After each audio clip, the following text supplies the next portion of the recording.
you are unable to confront uncomfortable things, it means you don't have any self-esteem. Self-esteem is developed through confronting uncomfortable situations and triumphing over it. The most common form of this is our emotions. And when you are unable to sit in your emotions without reacting and becoming impulsive to get yourself out of the situation and back into comfort, then it controls you, it owns you. Therefore, you have no discipline, you have no follow through, you can't stick to anything, and then you fail. Because if you can be that easily poked, prodded, and controlled, then you have no personal power. Let's look at the inner work chart to illustrate what I'm talking about. This chart represents the stages of human development, and another way to word it is levels of self-esteem. So the wounded states is where most people are all controlled, and notice that accountability is right above it. So it takes accountability to be able to be disciplined, to have the courage to sit in vulnerability, to be able to confront your discomfort without reacting to it, but instead take constructive action. Now, all of these wounded states are impulsive,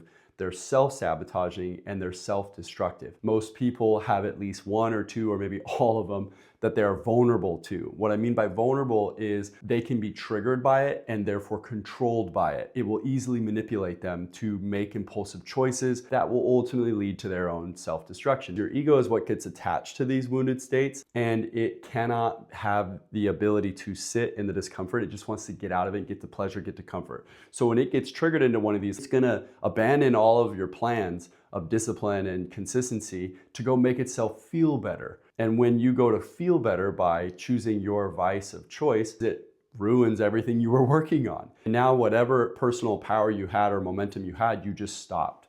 And so what happens is people get in these states sometimes daily, which means that every step they try to make, they just keep sliding backwards because these things keep controlling them. So they never really make any progress. So in order to truly strengthen your sense of empowerment and self-esteem, you have to actually conquer these states. To learn more about developing true self-esteem and conquering these wounded states, you can get the inner work, which is a personal hero's journey to master these stages of development, or you can get the inner work of relationships, which will show you how this plays out in your intimate relationships.